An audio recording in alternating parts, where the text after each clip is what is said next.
Hello everyone, this is Skelly, and in today's video we are going to be showing you how to make your footage way more stable without spending loads of money. So without further ado, let's go on with it. So just before this video starts, you may notice I'm not in the same room. That's because I'm moving rooms. I haven't completely finished moving yet. As you can see, this desk only has one monitor on it, which isn't very common.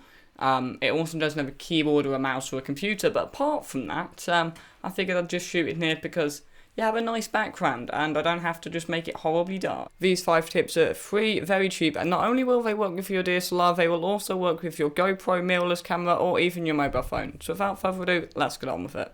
So to kick things off, the first tip is going to be maximize the amount of contacts between your camera and you. This means you won't have any of the micro jutters you see, particularly on phone cameras or lighter cameras, which is why, fun fact, movie cameras are intentionally heavier to reduce some of these. But if you are using a lighter camera, maximize the points of contact between you and your camera as much to remove as many of those as possible. Some ways to do this are to keep your elbows right pressed against your body so you have the most amount of contact between your core body and your arms, which really helps prevent those micro jutters. If you're using a DSLR or mirrorless camera, one other good tip is one hand on the body and one hand on the lens, so then you'll have more space to grab onto the camera, ultimately resulting in more surface area connecting to the camera. And of course, if you do want to spend a bit more money, you can always go buy a shoulder rig, or if you're using a bigger camera, you can push it right up against this part of your body right here, which really helps remove a lot of that jutter, which is what they do with bigger cinema cameras. Tip number 2 is get as much weight on your camera as possible, regardless of how you do this, whether you even just hold weights with your camera, whether you attach your tripod to your camera while you're shooting handheld, which is what I do. I just hold the tripod and get a lot more weight on the camera. What this allows you to do is your body naturally jutters less and has less micro shutters when holding a heavier object. A good example of this is when you're comparing phone footage to DSLR footage. Here's some footage I shot on my phone, no image stabilization, and here's some footage I shot on the DSLR with a tripod, no image stabilization. Both ways you can see the DSLR footage is a lot more stable purely because it was heavier. Option 3 is going to seem weird, but that is the way you're moving when you're doing this moving footage. There's lots of ways of doing it if you're going to be walking. There's what's pretty much universally regarded as the Steadicam walk or the stupid idiot walk, depending on which way you look at it. I personally think it looks stupid, but it works, so who's complaining? One trick I learned from Peter McKinnon, if you don't know who that is, I'll leave a link there. Sorry, I'm looking at my monitor to see. But one of these corners, I'll point it out in the edit, maybe. But that trick is to kind of fall on one of your legs and then stop yourself with the other foot. The falling, because gravity is generally, in my experience, pretty consistent. It makes you fall down at a pretty consistent rate, and that creates really smooth pan-in footage. And if you catch yourself with your foot, not only does that stop you from falling flat on your face, which is quite nice, it also means you have a point in the edit where you can clearly see what the end of that was, because there's a sharp jump from falling to not, which is quite helpful. That helps you get kind of pan-in shots. And if you want to go side to side, well, then you can kind of bend your knees with your body as opposed to, instead of lifting... Oh, the camera died. Great. Okay, so it's now a completely different day. I've learned how to set a consistent white balance on the camera I'm using, and you may have noticed since my camera died, I forgot to clap and sync my audio. So here we are again. So as I was saying, if you're going to do side-to-side movement, it's probably best to do it by bending your knees as opposed to moving your entire body. This is because if you move your entire body, you have to take steps, but if you just bend your knees, you get a more consistent, slow movement. And the next one, which obviously isn't entirely free, this does assume you have a computer, but you don't need a very powerful one, which is use something like DaVinci Resolve, which is what I'm using now, but I might change that, super video coming up on that. But DaVinci Resolve is entirely free and use its image stabilization built into that. You don't need to have anything on your camera. You don't have to have a special lens with image stabilization, which are really expensive. It's ridiculous. You don't have to have any of that, and here's a tutorial on how you do it. So, first of all, let's look at some of these clips we've got. Clip 13, I think, was a kind of stable tripod, trying to emulate a tripod sort of. And this shot was the final shot that I went with. So, now we can close out the media pool and first of all, bring up our inspector and start to scale these things up. 1.14, that brings a 60:9 clip to around 2:1, which is the general aspect ratio I tend to shoot in. That does look a bit small. Like that. No, that's the bezels on this monitor. I'm editing on a different monitor, which has slightly inside bezels, which is really, really irritating.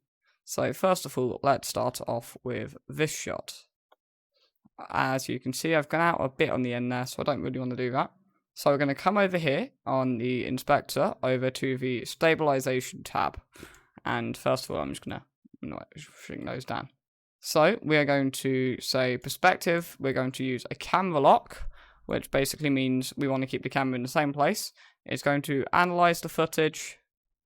And now, as you see, we have hardly any wobble whatsoever. Now, obviously, that is horrible framing on my part. So I'm just going to try do that. Maybe I'd want to push it off to the side. And then this is where you can start having some more fun. You can pull up your effects library. You can maybe get a title. Get a nice little title going. Come along here. Call it.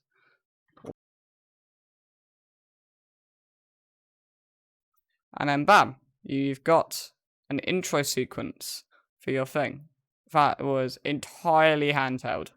Another option, which you can do, is if I copy this and I can do Control-Shift-V to paste insert it, and obviously just bring this along, which is if we pick one frame, as you can see on here, there is a tiny bit of movement, just because there's inevitably going to be.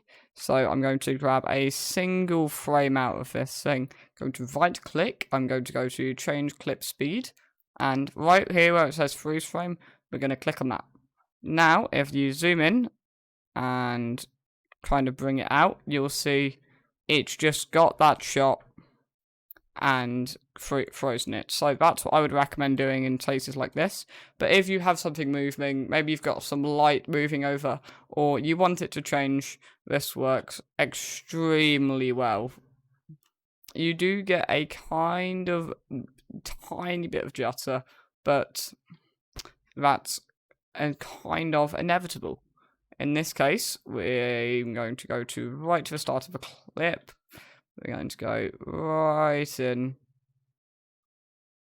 up to there. And then I'm going to do that trick again I showed you last time. I'm going to get this. And then I'm going to right click, change clip speed. We're going to add a freeze frame. And I'm going to zoom in and drag it out. So now, if we go through the entire thing, we've got quite a bit of movement, then it stays still. You know what? But maybe I don't want it to stay still, because obviously the movement isn't going to be perfect. So I can perspective stabilize this and give it a camera lock. Obviously, there will be a bit of a crop in on everything, but let's try this, because there's multiple ways of doing it, but we're going to drag the smooth slider all the way up. I want this to be as stable as possible, no matter how much it crops in. And now, as you can see, despite the fact the movement isn't perfect, I've sped up and kind of slowed down.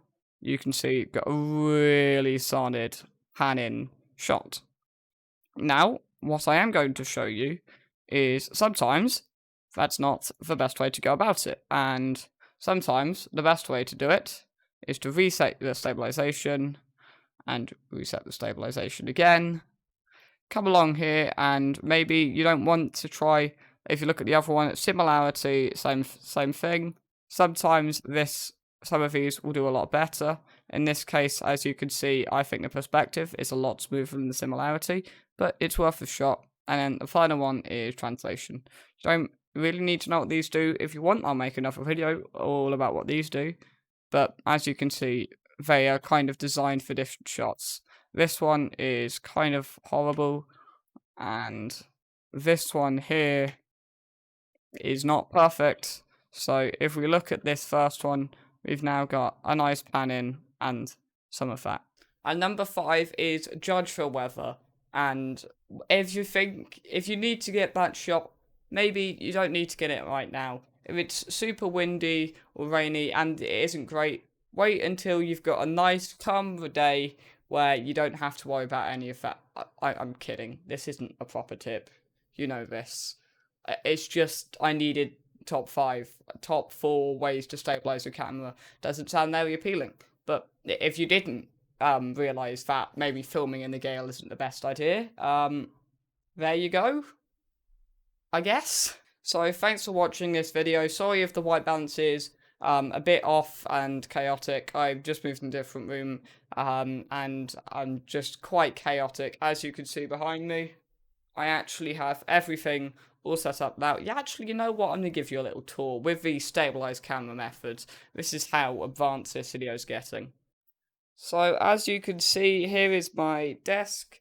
I have my PC over here, which I'm not going to show you the inside of since it's horrible and I recently installed something and I need to cable manage it. There is my monitor where you can see it's recording on my audio. I normally have another monitor there, but it's right there so I can monitor myself along with that light. So, anyway, thank you for watching.